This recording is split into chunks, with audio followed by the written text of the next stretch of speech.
According to China EV Post, Nio Power will build a new battery swap station manufacturing center in Wuhan.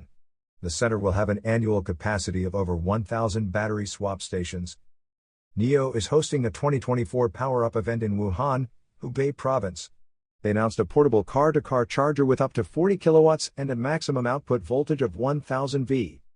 Nio aims to cover all counties in China with its charging network by June 30, 2025. They also plan to have their battery swap station network in all counties and 14 provincial regions by that date. The new manufacturing center will cover 215,278 square feet. Nio Power's new headquarters is in Wuhan Optics Valley Smart Manufacturing Industrial Park. On August 20, the first Nio 4th generation charging and swapping station in Wuhan went online.